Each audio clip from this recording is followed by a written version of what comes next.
नमस्कार मित्रों, आज हम प्रवेश करने जा रहे हैं ऑन गॉड के उस चौथे अध्याय में जो पूरी पुस्तक के सबसे संवेदनशील, सबसे चुनौतीपूर्ण और शायद सबसे दाहक प्रश्नों में से एक से हमें आमने सामने खड़ा करता है।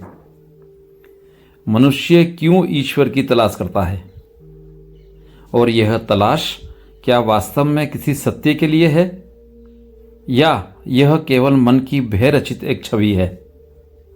कृष्णामूर्ति यहाँ किसी भी धार्मिक परंपरा का समर्थन या विरोध नहीं करते। वे केवल मनुष्य के उस सूक्ष्मतम कोने तक जाना चाहते हैं जहाँ से हमारे आध्यात्मिक प्रयासों, हमारी प्रार्थनाओं, हमारे अनुष्ठानों और हमारी इस पूरी खोज का जन्म होता है। वे हमें बताते हैं कि ईश्वर का प्रश्न तब तक अर्थहीन रहता है जब तक हम यह न समझ लें कि यह प्रश्न मन में क्यों उठा, उसका स्रोत कौन है और उस स्रोत की विश्वसनीयता क्या है। जब वे कहते हैं कि सत्य किसी मार्ग का बंधक नहीं होता, तब इस अध्याय में वह यह भी पूछते हैं कि क्या ईश्वर भी किसी मार्ग का बंधक हो सकता है। क्या ईश्वर वह है जिसे हम अपनी सुविधाओं और अपने भय के अनुसार गढ़ लेते हैं, या वह कुछ ऐसा है जो हर निर्माण के परे, हर इच्छा के परे और हर कल्पना के पार है। इस अध्याय में कृष्णमूर्ति का स्वर कहीं भी उपदेशक का नहीं है। वह एक दर्पण की तरह है जो हमें हमारी ही आकृति दिखाता है, एक दीपक की तरह है जो बस कमरे को रोशन करता है, पर रास्ता आपको स्वयं चुनना होता है। और यहीं से हमारा यह गहन प्रवाह आरंभ होता है, एक ऐसे प्रश्न से शुरुआत जिसे हम कभी नहीं पूछते। मनुष्य सदियों से ईश्वर खोजता आया है, पर बहुत कम बार उसने यह पूछा कि खोजने वाले की स्थिति क्या है। यह वही प्रश्न है जिसे कृष्णमूर्ति अध्याय 4 की शुरुआत में सीधे हमारे सामने रख देते हैं। वे कहते हैं कि मनुष्य केवल तब तक ईश्वर को खोजता है जब तक वह असुरक्षित है। जहां सुरक्षा होती है वहां ईश्वर का प्रश्न मौन हो जाता है। इसलिए यह खोज अक्सर उस खालीपन को भरने के लिए होती है जिससे मन भागता है। मन के भीतर जो भय है, अकेलापन, असुरक्षा, मृत्यु, असफलता, निरर्थकता, इनसे राहत पाने के लिए मन स्वयं एक उद्धारक की कल्पना कर लेता है और फिर उसी कल्पना को वह ईश्वर कह देता है। इसलिए वे पूछते हैं, क्या मनुष्य वास्तव में सत्य चाहता है या केवल एक सांत्वना। यहीं से यह अध्याय गहराई में उतरना शुरू होता है। विश्वास और तथ्य के बीच की खाई। कृष्णमूर्ति बताते हैं कि विश्वास एक ऐसी संरचना है जो मन को ठहराव देती है। विश्वास कहता है, यह है ईश्वर, यह है मार्ग, यही है सत्य। लेकिन तथ्य की प्रकृति बिल्कुल अलग है। तथ्य कहता है, देखो, परिभाषित मत करो, समझो परंतु निष्कर्ष मत दो, जागो परंतु किसी विचारधारा के सहारे नहीं। इसलिए कृष्णमूर्ति कहते हैं कि जब तक मन विश्वासों से भरा हुआ है वह सत्य के लिए उपलब्ध नहीं हो सकता, क्योंकि विश्वास मन को सुरक्षा देता है और सत्य कोई सुरक्षा नहीं देता। सत्य तो स्वतंत्रता देता है और स्वतंत्रता में जोखिम है, असुरक्षा है, खुलापन है। मन विश्वासों को इसलिए चाहता है क्योंकि मन परिवर्तन से डरता है। मन वही दोहराता रहता है जो उसे जाना पहचाना लगता है। इसलिए ईश्वर का विचार भी उसे ऐसा चाहिए जो उसके लिए जाना हुआ हो, उसकी भाषा में हो, उसके डर को शांत करे। कृष्णमूर्ति कहते हैं कि ऐसा ईश्वर कभी सत्य नहीं हो सकता। वह केवल मन की रचना है, मन का विस्तार है। ईश्वर, यह शब्द भी एक दीवार बन सकता है। वे कहते हैं कि जो भी हम शब्दों में कहते हैं वह वस्तु नहीं होता। पेड़ शब्द पेड़ नहीं है, प्रेम शब्द प्रेम नहीं है। उसी तरह ईश्वर शब्द ईश्वर नहीं है, लेकिन मन शब्द को ही वस्तु समझ लेता है। मन जिस क्षण ईश्वर कहता है उसी क्षण वह मान लेता है कि उसे अब कुछ समझ में आ गया है। शब्द एक भ्रम पैदा कर देता है, एक झूठा आत्मविश्वास कि अब प्रश्न हल हो गया। यह स्वयं में एक बहुत गहरी बात है। कृष्णमूर्ति कह रहे हैं कि शब्द ही बाधा बन जाते हैं। शब्द अर्थ नहीं देते, बल्कि अर्थ को ढक लेते हैं। इसलिए वे हमें आमंत्रित करते हैं कि ईश्वर शब्द को किनारे रख दें और पहले मन को देखें। वह क्या चाहता है, क्यों चाहता है, किस स्थिति में चाहता है। जब मन भ्रम पैदा करता है और फिर उसी को पूछता है, वे कहते हैं कि मन में जब भ्रम है तो वह भ्रम से ही सुरक्षा चाहता है और फिर वह उस भ्रम को पवित्र कह देता है। एक मन जो दुख में है, जो निरंतर खो रहा है, जो स्वयं को समझ नहीं पाया, वह अपने दुख से बचने के लिए किसी शक्ति की कल्पना करता है और यही कल्पना आगे चलकर धर्म बन जाती है, उपासना बन जाती है, परंपरा बन जाती है। कृष्णमूर्ति कहते हैं, आप जो खोज रहे हैं वह वही है जिसे आपने स्वयं बनाया है। फिर ऐसे ईश्वर की खोज का क्या अर्थ है जो आपकी ही कल्पना की छाया है। यहां आवाज बहुत गहरी हो जाती है, क्योंकि यह प्रश्न सहज नहीं है, यह भीतर तक हिला देता है। कृष्णमूर्ति कहते हैं कि सत्य या ईश्वर को समझने के लिए सबसे पहले मन को अत्यंत संवेदनशील होना चाहिए।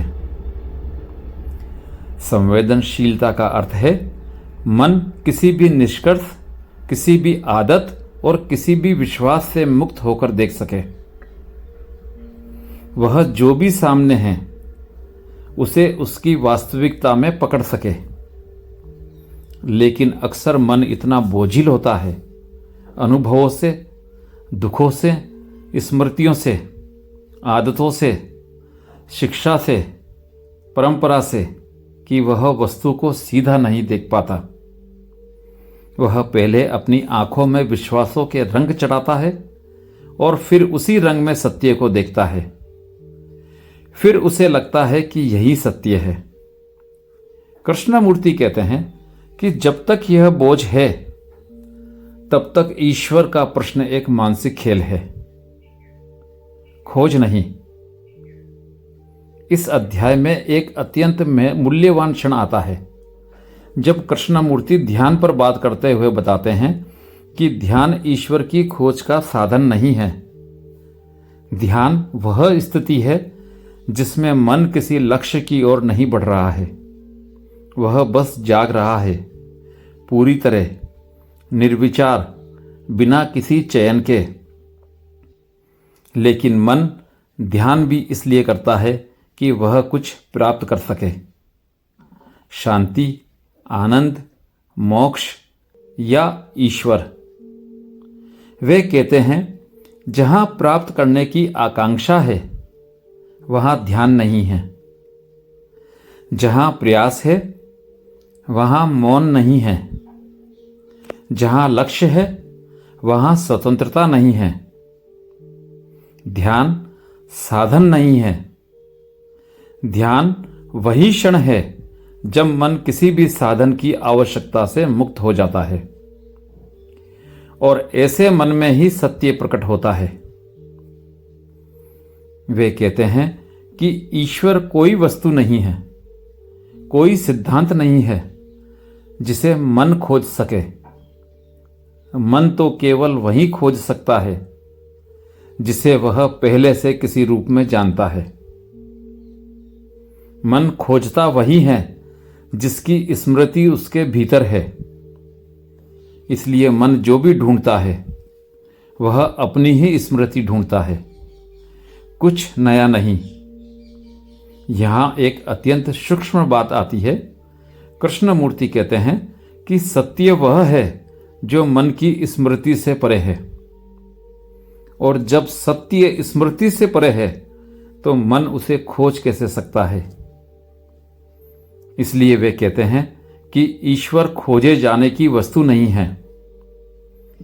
ईश्वर तो प्रकट होता है उस मन में जो बिल्कुल शांत है, पर प्रयत्नहीन, सचेत है पर लक्ष्यहीन, जागृत है पर किसी निष्कर्ष के बिना। जब मन स्वयं को देखना शुरू करता है, अध्याय का सबसे महत्वपूर्ण भाग वह है जहां कृष्णमूर्ति कहते हैं कि ईश्वर को समझने का अर्थ है स्वयं को समझना, क्योंकि मन ही सब अनुभवों का केंद्र है। मन ही खोजता है, मन ही कल्पना करता है, मन ही ईश्वर बनाता है, मन ही ईश्वर को नकारता है। इसलिए वे कहते हैं कि जब आप स्वयं को नहीं जानते तो किसी भी खोज का कोई आधार नहीं है। खुद को देखना, अपने विचारों, अपनी इच्छाओं, अपने भय, अपनी स्मृतियों को देखना, यह सबसे बड़ा तप है। और यह देखने की क्रिया तब तक संभव नहीं जब तक हम अपने भीतर किसी भी प्रकार का निर्णय नहीं लाते, क्योंकि निर्णय देखते हुए पैदा नहीं होता, वह अतीत लाता है, तुलना लाता है, निष्कर्ष लाता है। तब मन देख नहीं रहा होता, मन चुनाव कर रहा होता है। जब मन अपने ही आंदोलन को बिना किसी हस्तक्षेप के देखता है, तब ही वह मुक्त होता है, और मुक्त मन ही सत्य के लिए उपलब्ध होता है। कृष्णमूर्ति कहते हैं कि मृत्यु के विचार ने ही ईश्वर के विचार को जन्म दिया। मन मृत्यु से डरता है, इसलिए वह मृत्यु के पार कुछ चाहता है, एक निरंतरता, एक स्थिरता, एक अमरता। और फिर वह उसी भय से एक ऐसी सत्ता की कल्पना करता है जो कभी ना मिटे, और फिर वह उस सत्ता को एक नाम दे देता है, ईश्वर। इसलिए वे पूछते हैं, क्या यह ईश्वर मृत्यु के भय का प्रतिफल है? क्या यह ईश्वर मन की एक मनोवैज्ञानिक जरूरत है? क्या यह ईश्वर इसलिए है क्योंकि मन मृत्यु को स्वीकार नहीं कर पाता? यह प्रश्न यदि ईमानदारी से पूछा जाए तो मन में अत्यंत गहरा कंपन होता है, क्योंकि इस प्रश्न का उत्तर देने के लिए मन को अपने सबसे अंधेरे कोनों को देखना पड़ता है। कृष्णमूर्ति कहते हैं कि यदि कोई सत्य, कोई अनंत, कोई दिव्यता है तो वह निश्चित ही मन की रचना से परे होगी, क्योंकि मन सीमित है और सीमित कभी असीम को जन्म नहीं दे सकता। यदि कोई परम है तो वह वही होगा जो मन के सभी निर्माणों से, सभी कल्पनाओं से, सभी भय से, सभी आकांक्षाओं से बहुत दूर मौजूद है। और मन उस तक तभी पहुंच सकता है जब वह सभी निर्माण रोक दे, खोजना बंद कर दे, इच्छाएं छोड़ दें, प्राप्त करने की लालसा मिटा दें, क्योंकि सत्य कोई वस्तु नहीं है, वह एक अवस्था है, एक ऐसा जीवन जहां मन बिल्कुल शांत, बिल्कुल निर्मल और बिल्कुल स्वतंत्र है।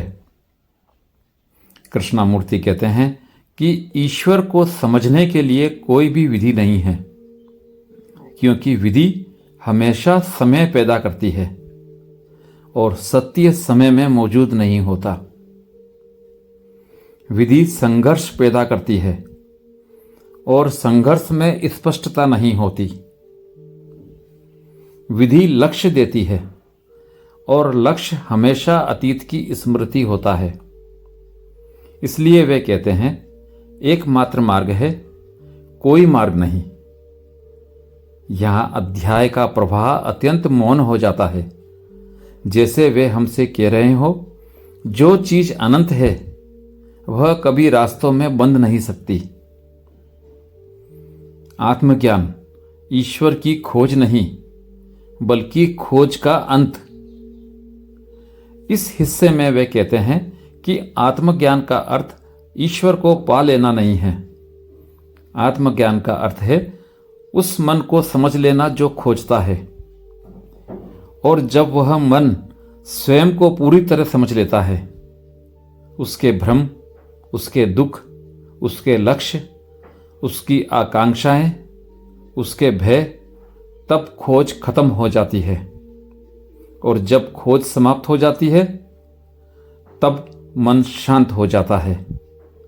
और जब मन शांत है, तो जो भी सत्य है वह अपने आप प्रकट हो जाता है। प्राप्त नहीं होता, प्रकट होता है।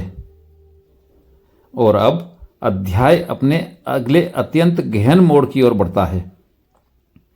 यहीं से कृष्ण मूर्ति का एक नया आयाम खोलते हैं, एक ऐसा आयाम जहां वे मन, समय, अनुभव और ज्ञान के संबंध को जोड़ते हैं और बताते हैं कि ईश्वर की खोज में ज्ञान भी बाधा बन सकता है।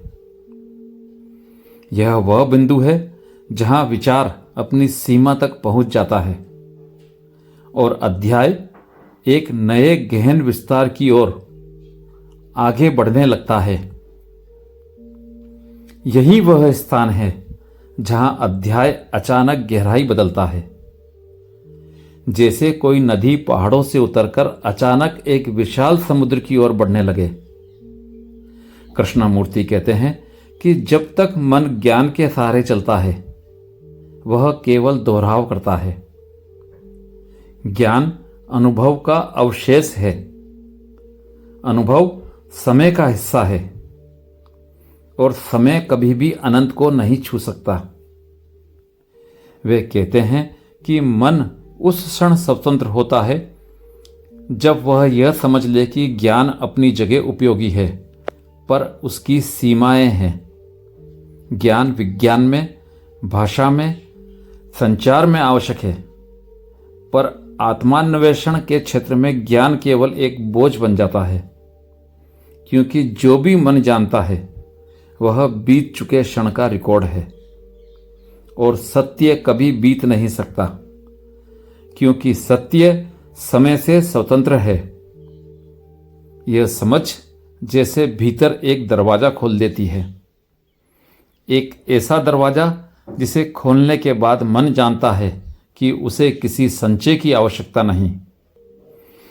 वह पहली बार देख पाता है कि ज्ञात केवल एक छोटी सी परिधि है और अज्ञात का क्षेत्र उससे अनंत गुना व्यापक है।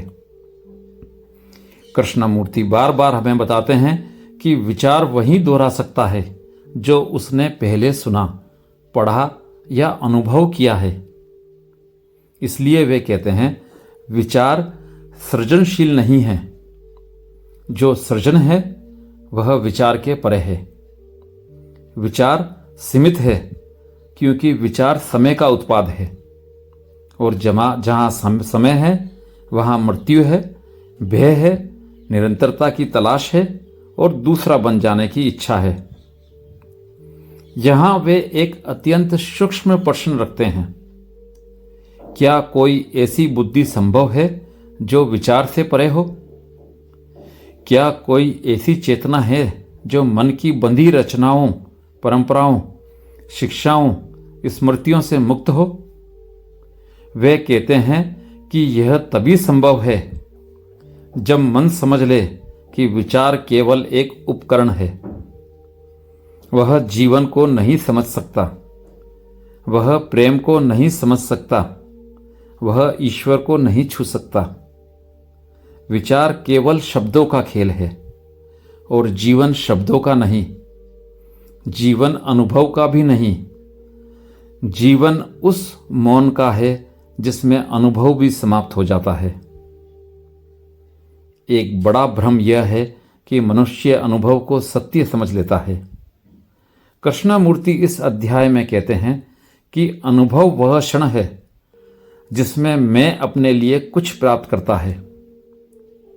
अनुभव में हमेशा कोई अनुभव करने वाला होता है और जब तक अनुभव करने वाला है तब तक अनुभव सीमित है। यहां वे एक चौंकाने वाला प्रश्न पूछते हैं, क्या सत्य भी एक अनुभव हो सकता है? और तुरंत उत्तर देते हैं, नहीं, क्योंकि जहां अनुभव है वहां स्मृति है, और जहां स्मृति है वहां अतीत है, और जहां अतीत है वहां मन की गंध है, उसकी छायाएं हैं, उसकी सीमाएं हैं। इसलिए सत्य अनुभव में नहीं आता। सत्य उस अवस्था में आता है जहां अनुभव करने वाला समाप्त हो जाता है। यह एक अत्यंत साहसी कथन है, क्योंकि यह पूरे धार्मिक अनुशासन, योग, तप, साधना, प्रार्थना, ध्यान सबके आधार को चुनौती देता है। वे कहते हैं, सत्य न तो प्रयास का फल है न साधना का। सत्य तब आता है जब मैं का अंत होता है। कृष्णमूर्ति कहते हैं कि मन ईश्वर के पास नहीं जाता, मन ईश्वर से दूर भागता है और इल्यूजन को पकड़ लेता है। मन ईश्वर की कल्पना करता है क्योंकि वह वास्तविकता से डरता है। वह अपने दुखों से छुटकारा चाहता है, इसलिए वह एक उद्धारक, एक रक्षक, एक परम सत्ता की कल्पना करता है। लेकिन ऐसा ईश्वर केवल मन की दीवार है, और दीवार चाहे कितनी ही सुंदर क्यों ना हो, दीवार दीवार ही रहती है, दरवाजा नहीं बनती। धर्मों ने इस दीवार को हजारों साल तक सजाया है। किसी ने देवी देवताओं से, किसी ने अनुष्ठानों से, किसी ने ग्रंथों से, किसी ने मूर्तों से, पर सजावट दीवार को दरवाजा नहीं बनाती।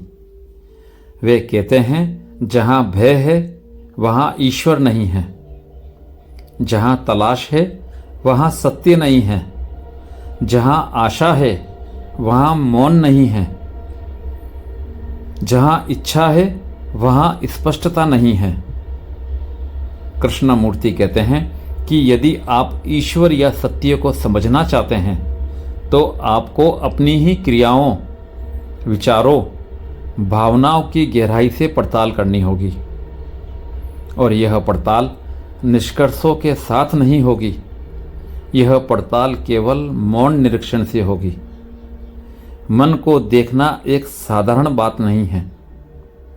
मन स्वयं को धोखा देने में अत्यंत कुशल है।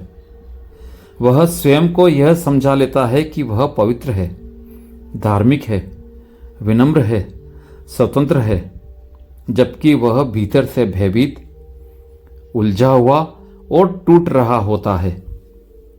कृष्णमूर्ति कहते हैं कि जब तक मन स्वयं को पूर्णतः निर्वस्त्र होकर नहीं देखता, तब तक वह ईश्वर को नहीं समझ सकता, क्योंकि ईश्वर मन की भी सीमा के बाहर है।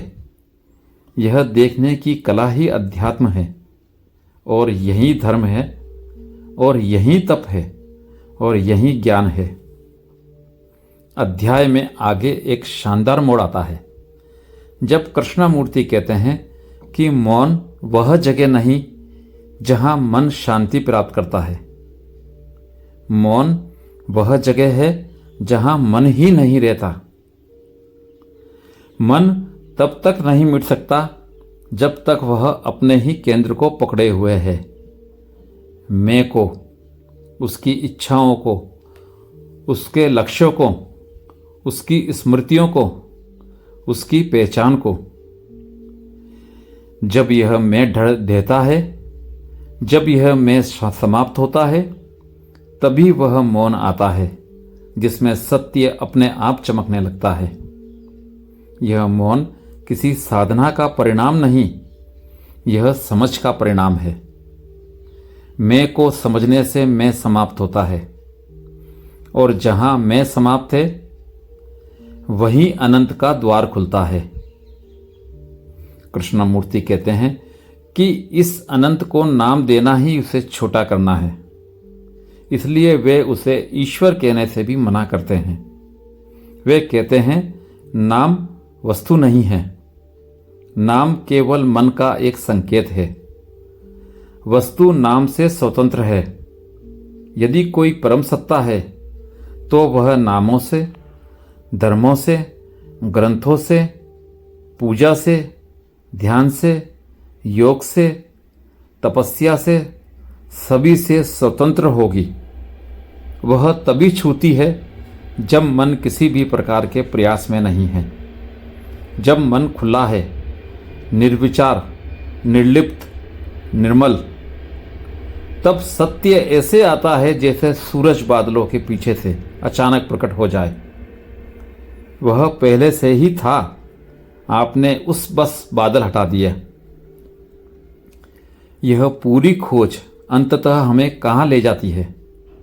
कृष्णमूर्ति यह नहीं कहते कि ईश्वर है या नहीं, वह कहते हैं कि यह प्रश्न तब तक अर्थहीन है जब तक मन को समझा ना जाए। जहां मन स्पष्ट है, जहां मन के भीतर कोई छाया नहीं, जहां मन में कोई भय नहीं, जहां मन में कोई खोज नहीं, वहां एक ऐसी उपस्थिति, एक ऐसी ऊर्जा, एक ऐसी गहनता स्वयं प्रकट होती है जिसे शब्द में कहना असंभव है।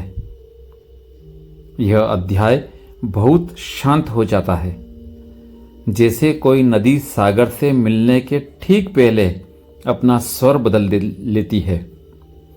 वह कहता है कि यह उपस्थिति न ईश्वर है, न सत्य, न आत्मा, न परम। यह तो वही है जो है और उसी में सब कुछ समाया हुआ है। इसे कोई नाम देना ही उसका अपमान है। इसे किसी विधि से बुलाना संभव नहीं। इसे केवल समझ, निरीक्षण, मौन और सचेत उपस्थिति से ही छुआ जा सकता है। और यह छूना किसी प्रयास का फल नहीं, यह तब होता है जब प्रयास समाप्त हो जाते हैं। इस अध्याय का प्रवाह यहीं से अपने अंतिम रहस्य की ओर बढ़ता है। कृष्णमूर्ति हमें अंत में यह समझाते हैं कि ईश्वर या सत्य कोई मंजिल नहीं है, बल्कि वह एक जीवन जीने का तरीका है। एक ऐसा जीवन जिसमें मन हर क्षण नया है, जिसमें मन किसी भी स्मृति को लेकर नहीं बैठता, जिसमें मन किसी निष्कर्ष में नहीं जीता, जिसमें मन किसी लक्ष्य का दास नहीं। यह जीवन ही प्रार्थना है, यह जीवन ही ध्यान है, यह जीवन ही साधना है, यह जीवन ही ईश्वर का स्पर्श है। और जब जीवन इस प्रकार जिया जाता है तो सत्य अपने आप हर क्षण प्रकट होता है। वह बाहर नहीं, वह भीतर नहीं है, वह हर जगह है और कहीं भी नहीं। वह तो वही है जो तब दिखता है जब देखने वाला नहीं रहता। यह यात्रा आपको कैसी लगी कमेंट करके बताएं। अच्छी लगी हो तो सब्सक्राइब करें, लाइक करें और शेयर करें। धन्यवाद।